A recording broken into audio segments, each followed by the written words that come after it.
Good morning everyone, and thanks for joining Greenlight Day 2020.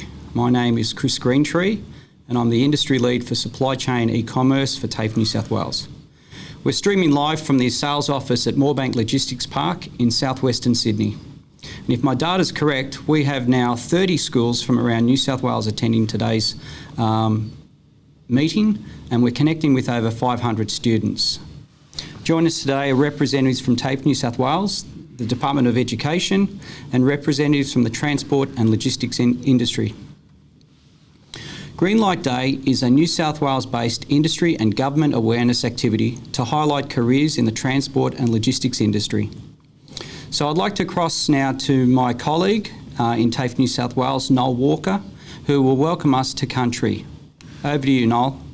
Mullaguri Bunjalung Bagel, Jingala Banams and Nanangs. Mullaguri Bunjalung Bagel, Nyanyas Wedgeable.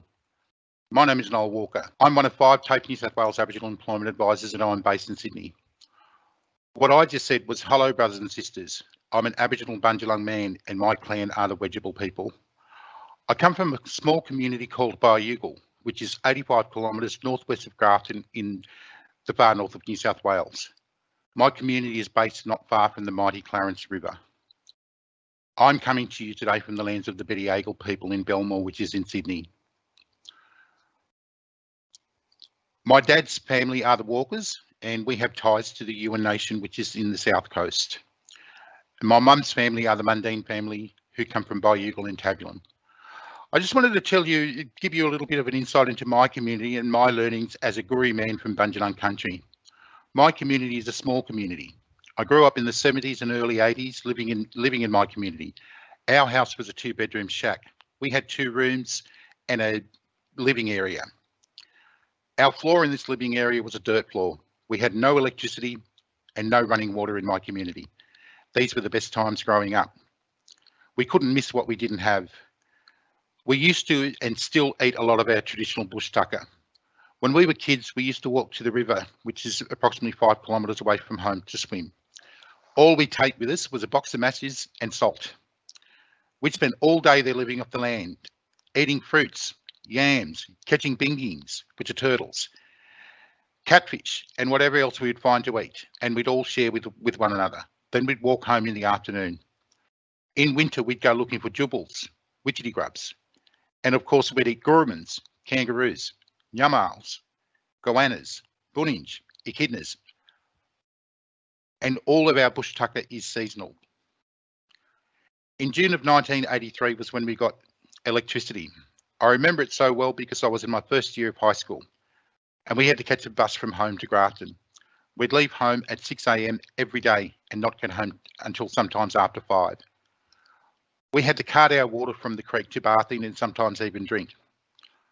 I remember my mother and all my aunties used to take all of us as kids when we weren't in school down to the creek with our washing. They'd spend all day washing at the creek. My dad and all my uncles used to come home. On the way home, bundle up the clothes and walk with us back home. The creek was about 2 kilometres away from our house.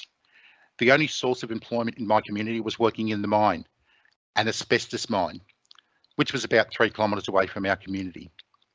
A lot of my people and family died when they were young. All my uncles on my mum's side, she had 7 brothers, died in their early 40s. Only 2 of them lived to old age and they didn't work in the mine. My dad died from asbestosis in 1998. He was 64.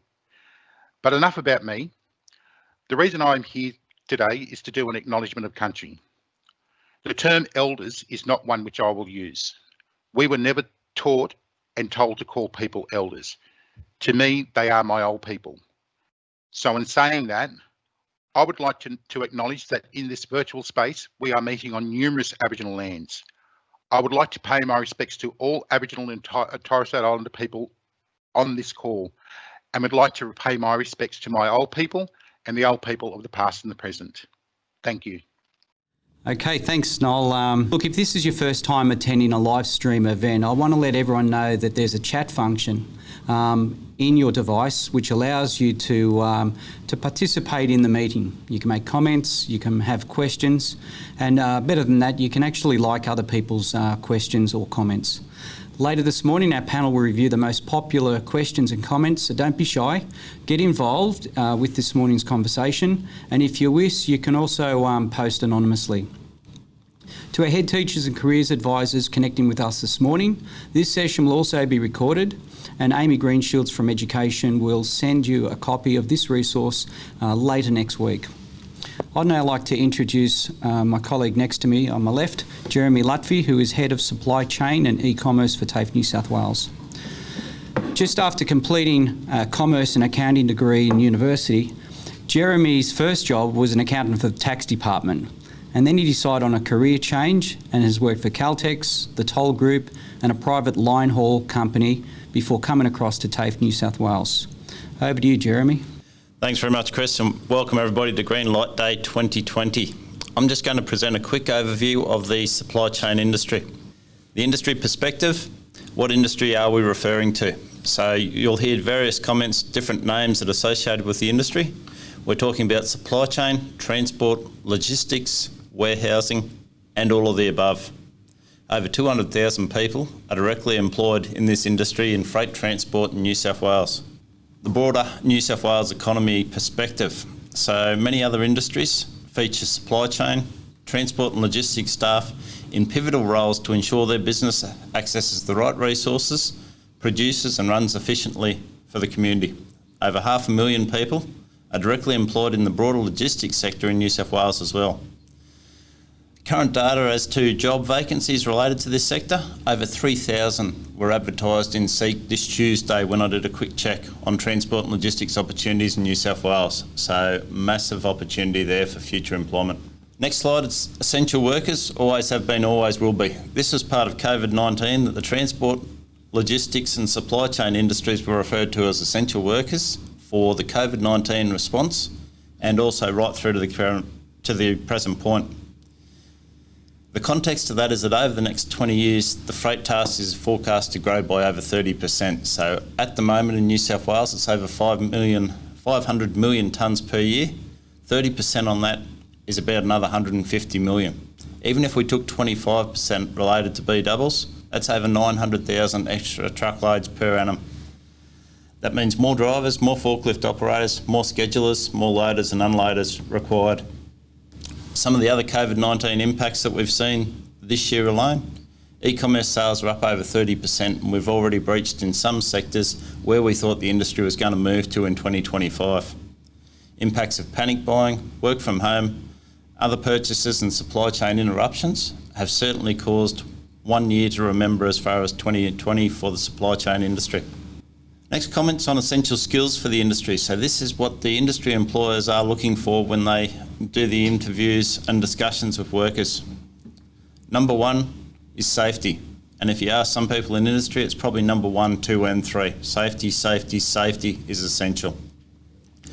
Further on from that, unmanned transport is starting to come to the fore and looking to the future.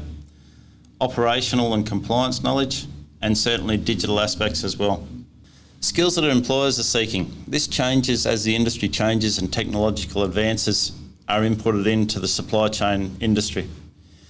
Essential job-specific skills are always going to be some around accounting, operations management, supply chain background knowledge. We're now seeing a major move to cross-sector skilling. So things like ICT, computer programming, automation are also coming to the fore, backgrounded by supply chain knowledge and systems.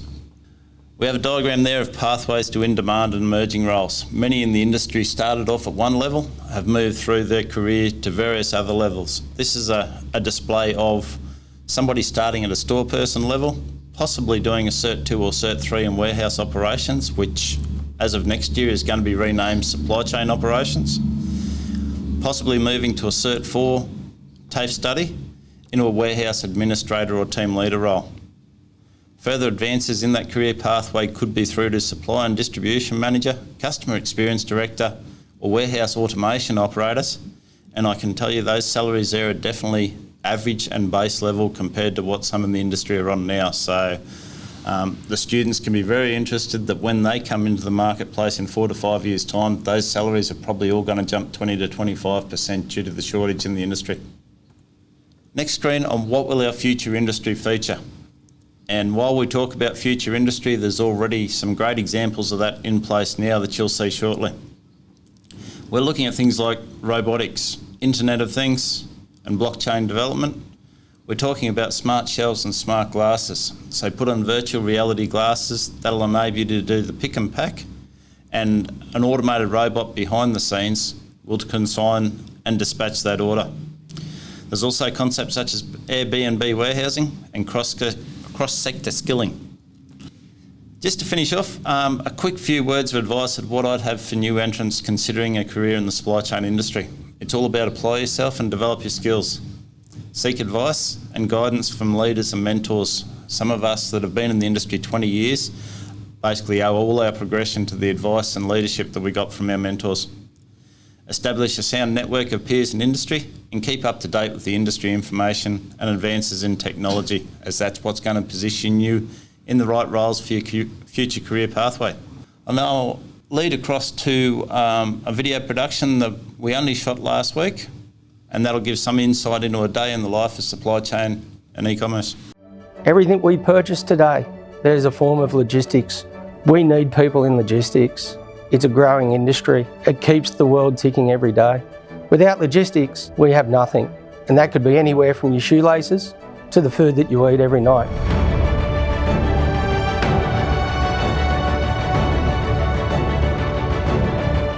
So I had a pretty unconventional pathway into logistics. I started out as an electrician. In the UK, I went to the equivalent of TAFE. So I did an electrical apprenticeship for 4 years. In that time, I was very fortunate to get the opportunity to do some contracting for one of the largest crane and terminal operators in the world. Being logistics, naturally, there's all these connections and technology and companies that all work in a very similar space. And through that opportunity early on, I'll have some doors and opportunities elsewhere in the world, and those are still opening today. Started when I was 19. I left school, it was my first job. Undertook a role early in transport and warehouse distribution. In an early age, I had some really good mentors. It's a slow process. It's something that you're not going to learn overnight. In the industry of logistics, it takes time, and time warrants learning, gaining the knowledge, and understanding the process. I started in this industry when I was 18. I'm now 66, and I reckon I could work till I was 80 in it, and it's unbelievable. It's the best thing ever. It would be beneficial to do your TAFE course or to do an online training course to get a bit of an understanding on what the whole process of logistics is about, from the front door to the back door, and how customers get their product, their goods, the services, the chain of responsibility, the safety culture, and the environment, what it takes to build and to operate such a huge complex like this. What we like to take is people with a trade background, mechanic, electrical, because they've got a background knowledge of locos and maintenance. So if you've got that, we'll put you on and train you up. You've got to learn all the different routes, and you've got to be trained in every different route in the country. My advice would be to definitely have some interest in maths. It's a basis for a lot of the technology in the future. The roles are very diverse. It's not just equipment based. There's the software side of things, there's planning, there's working with people like I do now as a manager. So communication is very, very key to how we evolve projects and how we make the operations work once it goes live. But we talk about talent stacking a lot now in careers, and I think that's a key thing for students when they're leaving school is what can they offer, what their interests, and how do they develop. So doing small courses and bite-sized pieces to add onto their repertoire of skills is going to make them more attractive to an employer because they've got a very diverse range of skills that they can apply to the roles. Today, IT is a big thing. So you need to be able to run spreadsheets. You need to be able to do a lot with IT emails because you can ring up and verbalise it, but a lot of companies now want that documented in an email. Personally, I like a team player, handles any aspect that was given to them. Communication in our industry and logistics is one of the key focus points. Good communication can lead a team anywhere. from the front office all the way to the back, there's been a huge change in employing women into the industry. They like the challenge as well and creates opportunity for himself moving forward with other roles and opportunities to climb the corporate ladder inside a logistics firm. We do have women train drivers. We've now just put on 12 new train drivers as trainees, and they'll go through an apprenticeship. For people leaving school and thinking about this industry, to have that inquisitive mind matched with the digital quotient so they understand the digital aspects is really powerful, because they're going to be able to look and see those opportunities and perhaps develop a piece of software or a process that maybe in the manual state today was never achievable. And that's what I think is exciting for the industry and the way it's going. The days of manually handling and touching products, freight, shrink wrapping, is all moving to automation. The systems in place around the world and what we're putting through it at this particular site gives the opportunity for the younger people these days to utilise that technology, to be tech savvy and to handle an operation which is robotic automation. We're going to see auto-detach trains, locos from wagons. So that technology is being developed now. We've got different loading mechanisms with cranes now, which we're still doing some testing. So I'd say in the next 2 to 3 years, we're going to see major change, even to where trains can come in without drivers and be remote controlled. With the COVID situation this year that the world was handled with the pandemic, there's one industry that didn't stop. It propelled forward. It needed all hands on deck. It needed a combined communication, gathering, robust attitude to step forward, keep the industry and keep the world moving. If you stop logistics, basically the country stops. I think now more than ever it's become apparent that we need to be prepared for these adaptations, and that offers a lot of opportunity. Whether it's tracking your vehicles so you know exactly where they are and you can adapt and evolve their network where they're going, or whether you need to scale up some people so you can handle your customers better, which is what's happened with a lot of the retail sector.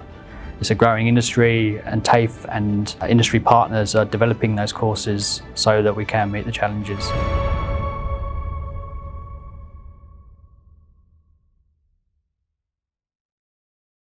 I'm with Belinda Flynn. She is the General Manager of Safety and Sustainability for QUBE Holdings. And the video we just watched here was just out the back at the Moorebank Logistics Park. Now this place is got to be seen to be believed. It's bigger than the Sydney CBD. What an amazing facility you and the team have created here, Belinda. Can you tell us a little bit about QUBE Holdings, what they do, and also what kind of career opportunities your organisation can present for the people viewing in today? Thanks, Chris. I'm just going to go through a short PowerPoint to explain what QUBE does and the opportunities. I really hope that you can ask a lot of questions, so no question is a stupid question. So I might just go to slide 2, which is an overview of QUBE. So QUBE's got a workforce of over 6,500 employees. We've got 135 locations across Australia, New Zealand and Southeast Asia. And also we've got some great regional areas that have just come online at Narromine, Coonamble and Tamworth.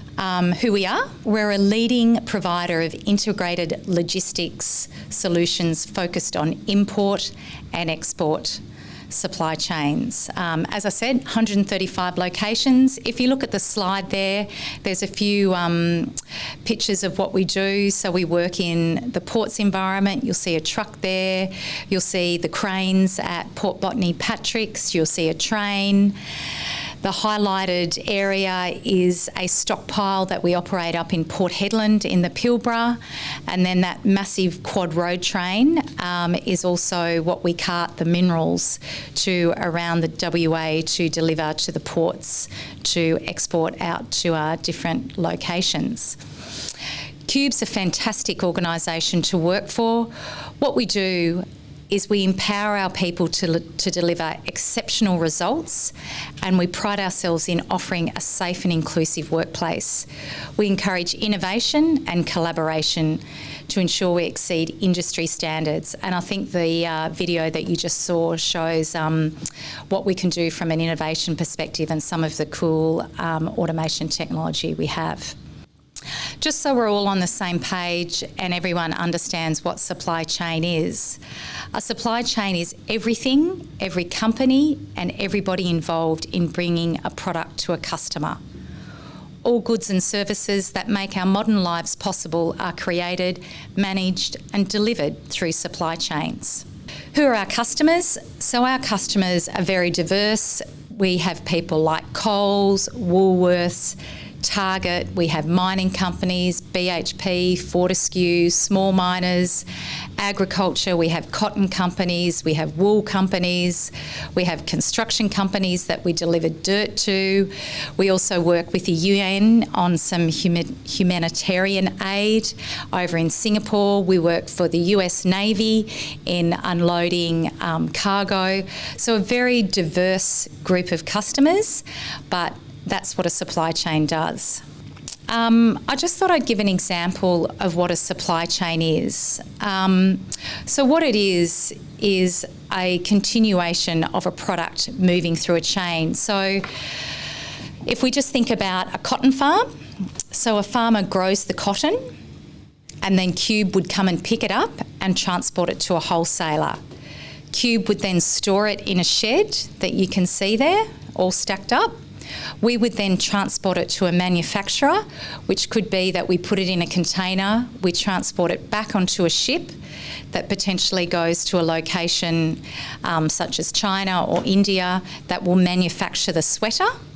The sweater then will be put on a ship back to Australia, unloaded by Patrick stevedores, and then a QUBE truck will pick it up and take it to its final destination, which is a store.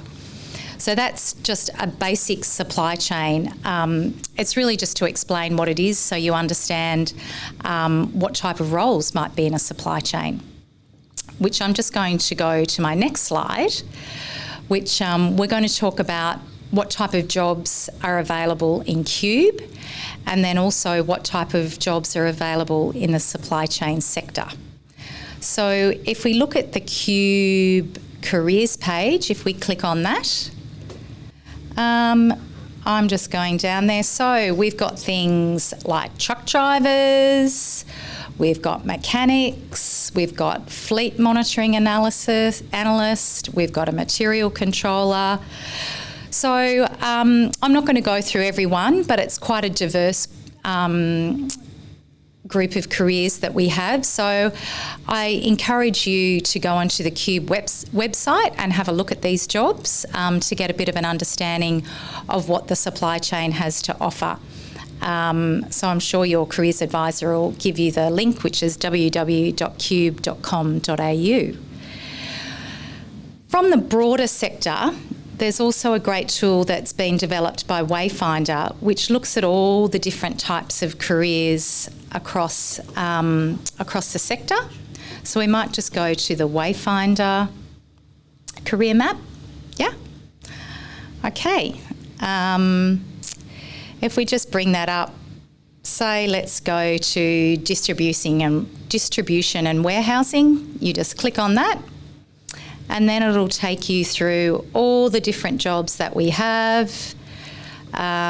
Say a customer service officer, which we have in QUBE, which basically service our customers and make sure they're happy with the product that arrives and the service we deliver.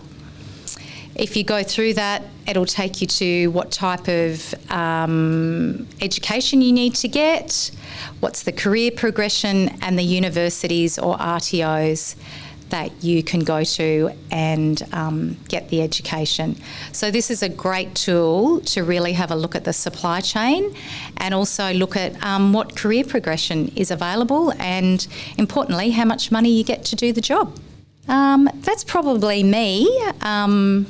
If anyone's got any more questions, or Chris, if there's anything you'd like to know. Yeah. So my kids love to shop and my wife and, this whole supply chain that we've got here that Belinda's described, this allows you to, when you click on purchase on Amazon or on eBay or Wish or whatever site you're going to, and that goods or those goods appear in your mailbox 3 days later from the other side of the world, that's organisations like QUBE that are actually making that happen.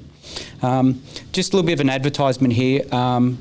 Jeremy's been putting the links in the chat box for the websites that Belinda was talking to.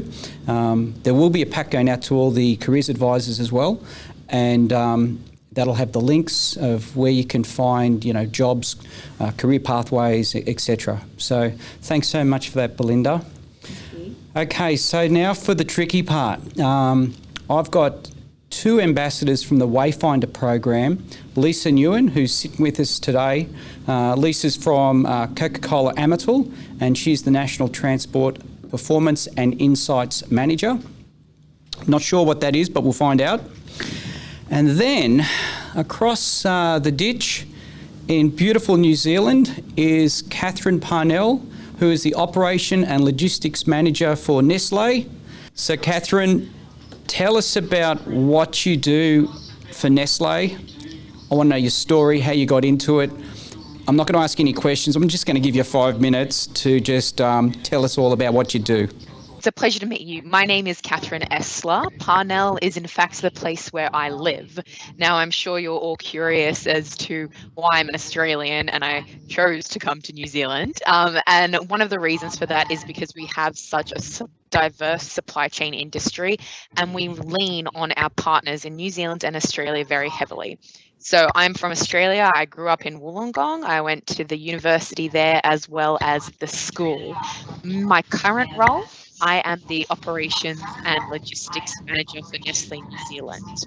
So what that means is that I'm responsible for and look after all inbound stock from other countries into New Zealand, the 2 distribution centres that we have in Auckland and 1 in Christchurch, as well as the deliveries that are going out to customers. So basically everything from go to woe. What that entails is everything that is in your day-to-day. So supply chain, I mean, the guys have covered it off before and they covered it really well, but every item you have an interaction with has gotten to you somehow. And how it has gotten through you is through the supply chain. Some supply chain, medicine, goods, especially goods. So my role is working with those food and beverages, goods that are coming into the country. Sorry guys, there's just a lot of feedback. Can you guys still hear me okay? Awesome, okay. Yes. Okay. Okay. Thank you for confirming. So I have a team of 4 people that I manage directly, and I have a team of 60 people that I manage indirectly. So we have a 3PL arrangement, a third-party logistics arrangement in Nestle New Zealand, where we partner with DHL who do our warehousing for us. We also use quite a few transport agencies, Linfox, Main Freight, to do our transport work and make sure that the goods are getting to our customers on time.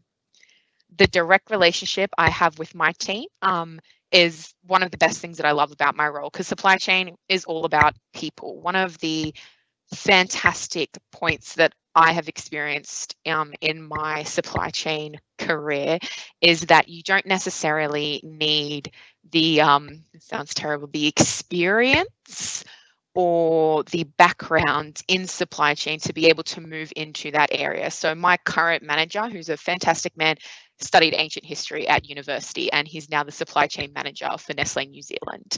I have quite a diverse team that goes from everything through from procurement, so buying, the purchasing of our raw and packed goods that make our little Kit Kats. I have an inventory team.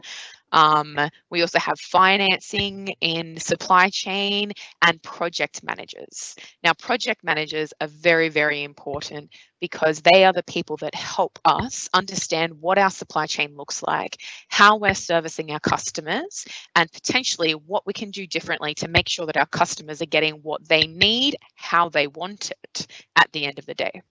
If you've got anything you want to ask Catherine, the live chat, there's no delay there, so fire away because I'm sure she wants to answer some questions. So we'll come back to you later. Okay, Catherine? Okay, so Lisa Newen, Coca-Cola Amatel, where's our product placement? What do you mean product placement? Come on, I want to see it. So Lisa's brought in a couple of tools with us, or sorry, I should say bottles before they're produced. But before we get to that, tell me, what's your job again? You are well, you can help me out here. You're the Transport Performance and Insights Manager. What does that mean? It's a great question, and to throw a little curveball into that, my title recently got changed again, and it's now Supply Chain Business and Insights Manager. So what that really means is I am responsible for all of the insights and reporting piece for supply chain. Okay. Have you always done that? Like, how did you start at Coca-Cola? I started in territory planning, so it was my first management gig. And because I have an analyst background, an analytical background, things just fell on my desk. I just took it on, ran with it, and it just happened. You know, we were talking offline, while Catherine was giving her little speech and insights. And that was the theme that we both agreed to. This sometimes you've just got to run with it. Oh, absolutely. It's the only way to happen in supply chain. Is it really dominated by blokes? That is the perception, and at the moment, yes, it is. I have a team of 8 at the moment, and I struggle to get any single female resume on my table. Okay, so there's something for the girls that are tuning in. Get your resumes right, because there is space for you. We want some gender equality. Absolutely. How do you feel as a woman, as a young woman, in a big male-dominated environment? Oh, stop it. I got to be honest. At first, I was scared. The perception I had was, you know, you're young, you're Asian, you're female. What do you know about supply chain? You're surrounded in a world of blokes and experienced white men, for example. But what I found was a lot of that was in my head. And if I believed in what I do and I know what I'm doing, and I challenge the status quo in, you know, a respectful way, logically, you actually get a lot of buy-in. And it becomes a point where it doesn't matter whether you're a female, male, young, old, you get along, because people in supply chain have two goals, is to do things safely and just make things happen. Yeah, there's a few parents that have dialed into this meeting today as well, so that's good news to them, and hopefully this video will be shared with parents of children thinking about getting into logistics. The point I want to probably add is, you know, these large companies have some pretty strict rules, regulations, procedures about, you know, equality in the workplace. So, you know, if you're a little bit different from everyone else, these large companies can really, you know, look after you, make you feel safe. Yes, I actually sat in an interview with a female candidate. Now, she did not do well in the interview. So part of what I do with Wayfinder is I actually reached out to her and had a separate coffee chat and did some coaching, and then hopefully that she would be successful in her next interview. So that's what we do outside of our work, just to make sure that we get everyone on the same page, because generally speaking, I do see that females, and I don't want to go into this diversity gender conversation today, but what happens is that we often doubt ourselves more than we know. So men, generally speaking, when I interview them, would think that they look at a job description and they think, oh, I can do 30% of that, I'm going to be great. And then you have females who look at a job description and think, oh, I think I can hit about 90%. Oh, I'm not sure if I'm qualified. And that's the difference. But I think at the end of the day, supply chain doesn't discriminate. You're smart, you're logical, you're capable, you're willing to learn, you're willing to grow, you'll have a career here. Yeah. So that Wayfinder program that Lisa just mentioned before, that'll go out in the pack that we'll send out later. And it's very easy to find. You just Google Wayfinder and it should be the very top one in your Google search. Righto, what have you got here? what have I got here? So I found it very fascinating how Belinda was talking about supply chain and how QUBE Logistics brought cotton T-shirts into the store. And I wanted to share with, everyone here, and I'm really kicking myself for not having the bottle of Mount Franklin. So I hope that you all know what I'm talking about. The Mount Franklin bottle, it's a Coca-Cola, very signature bottle with that little twist. So this is the pre-form. It comes in a tube, and this is actually what it turns into. Once the product goes through a mould, it becomes the Mount Franklin bottle. So the activity that goes into this, the manufacturing, the engineering, the IT, the planning, that goes into turning this little test tube into your Mount Franklin bottle, into your hand for you to drink, is something I thought I'd bring to the table today. Okay, so I'm glad you didn't put me on the spot and ask me what the next one is. I can't pick it. Oh, this would just be the probably, and this is... So I'm putting you on the spot You're now. definitely putting me on the spot. This is more likely that Coke bottle. Really? Don't quote me. Maybe the 300 miller or whatever it is. Possible, but don't quote me. I brought two of them, and I know that both turn into bottles into a mould, and that's the part where I'm actually lacking in skills. It's part of the operations team. Yeah. So I reckon that would be the bigger one then. Yes. The larger Yes. Mount Franklin. Yes. Okay, so thanks so much for coming in. Thank you for having me. We're going to save you for the question and answers. I'm hoping that people are not just sitting there on just watching the stream, but thinking about things that other people might be thinking about. So if you're too scared to put a comment in or a question, you can click that little anonymous button, and that way you can be hidden. We're going to review our questions that might have come up in the chat so far. So I've got Christina from State Training Services. Presented at a panel, so thank you everyone who has been contributing and some really great questions. So I'll go through a couple, and if there's any that I don't put forward, they will be answered later on or after the webinar. So the first question that I do want to pose is going to be just around the first section with Jeremy about the industry overview. Couple of questions around, can you give us a bit of an indication, or anyone that's from the industry as well, how will automation impact jobs in the future in industry? Thanks, Christina. Yeah, automation affecting the industry. There's always been these technological advances, and automation is just going to speed up some of it. The major thing to remember is the industry has an ageing workforce. The average age has been moving up by 2 to 3 years every calendar year. So we've got an ageing workforce, we've got a massive shortage of staff at the moment, and then we've got a massive industry requirement for a 30% uplift over the next 20 years. So despite introducing automation and robots, we're going to need programmers, we're going to need technological assistants, service and maintenance, data analysts, supply chain planners, and a whole lot more organisational roles to support that introduction and train and upskill the staff that we have already. There's no way knowing that automation and technology is going to replace all the roles in the industry. There's always going to be roles for delivery drivers, fundamental aspects of the industry that just cannot be automated, that will always be there. So I don't see it as a major issue, I actually see it as a major benefit for the industry.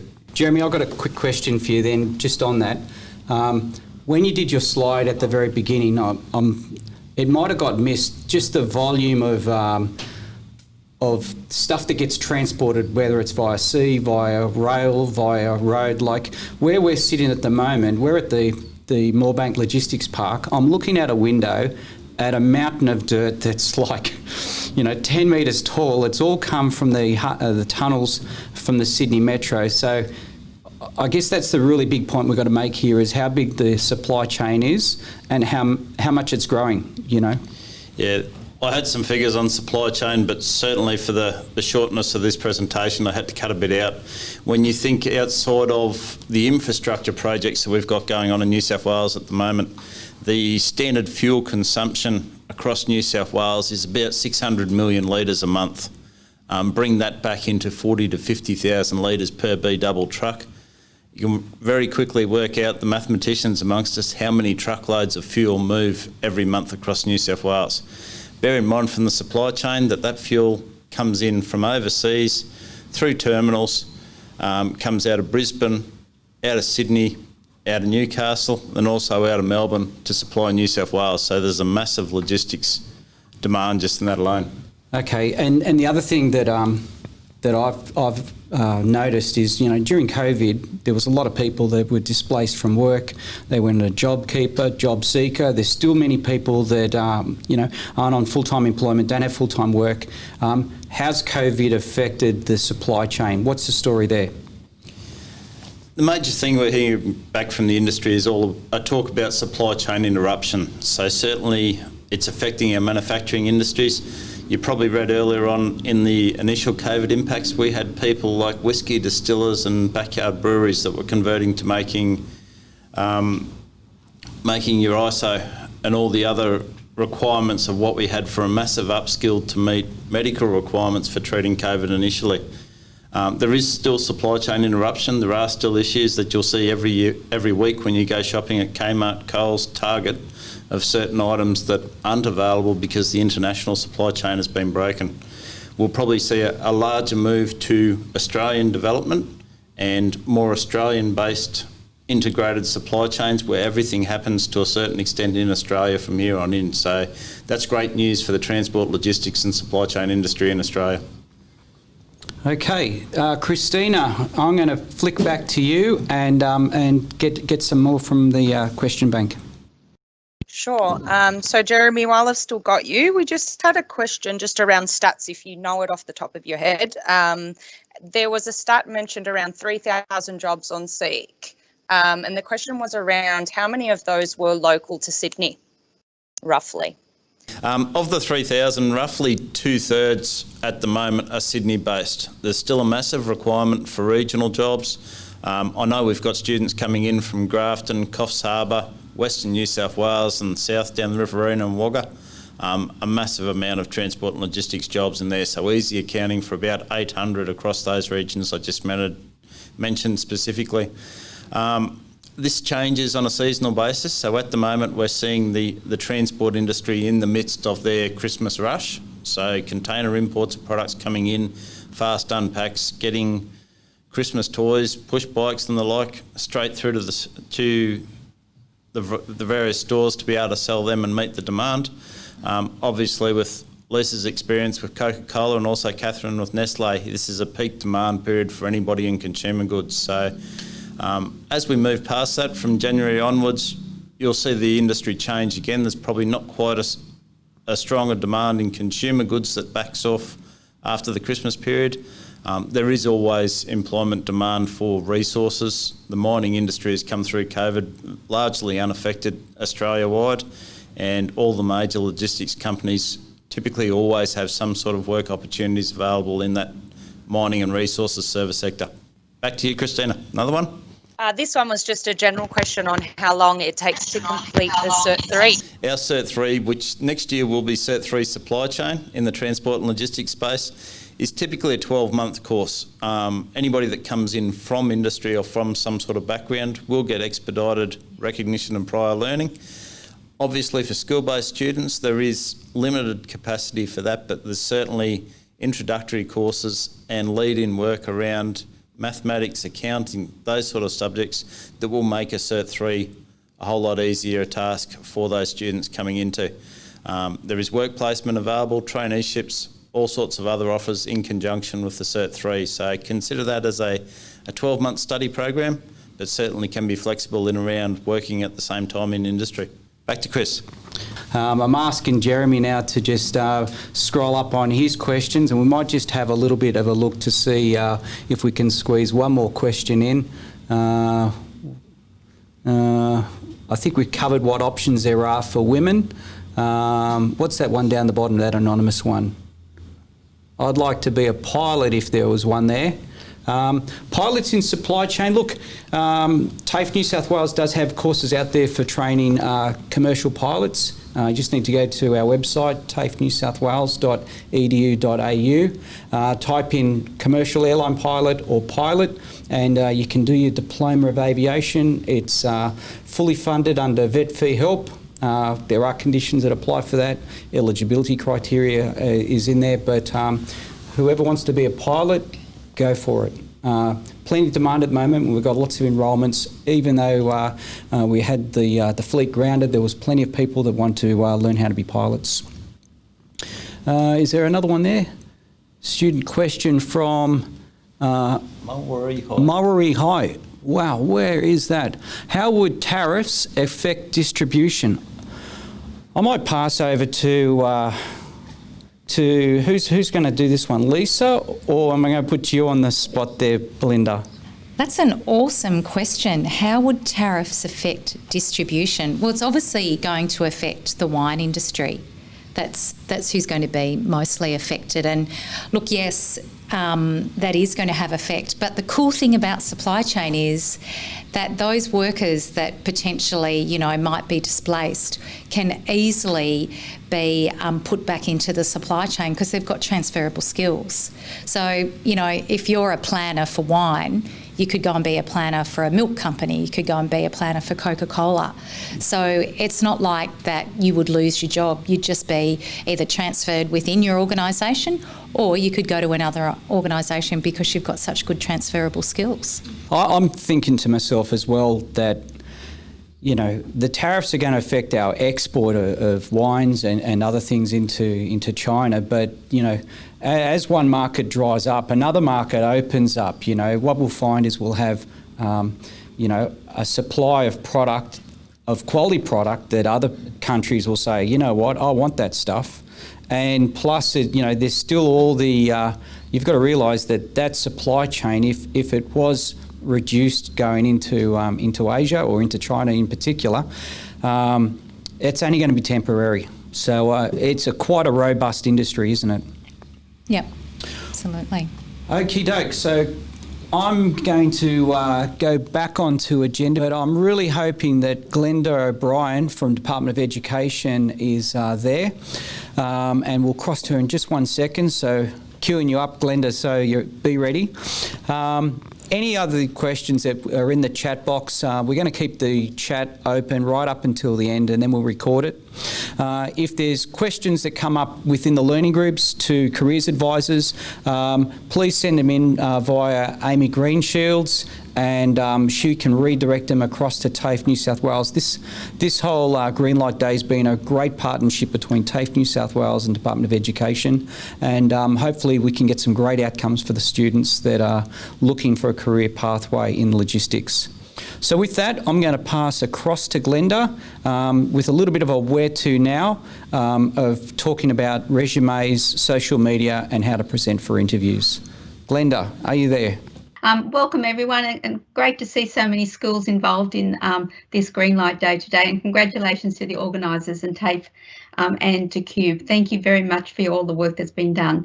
Look, first of all, I think there's many opportunities that are available for our students in school. So as soon as a student turns 14, they will have an opportunity to do work experience in any area that they're interested in. So it is up to either the school to present the opportunities, or for a student to go to their career advisor and say, I'd like to do some work experience. And I think that's important for all students to continue to engage in work experience. Due to COVID, a lot of the opportunities for work experience were, I guess, not happening in 2020. So in 2021, we'll want to see schools offering more opportunities and enabling our students to get out into the workforce. Now, with this partnership that we have now with QUBE, I think that there's going to be many opportunities, especially across New South Wales as well, for all our transport hubs.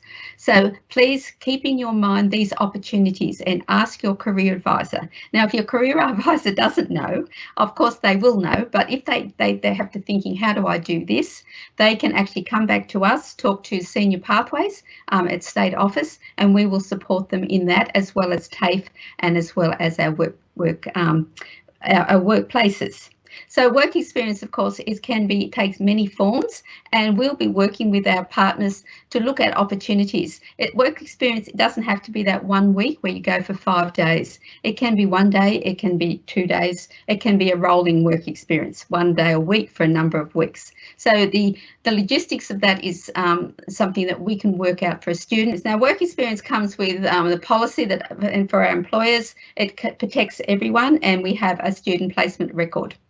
and that has to be completed by the student, school and host and parent. So make sure that we have that in place, and it covers the student while they're on work placement in terms of insurance and keeps them safe.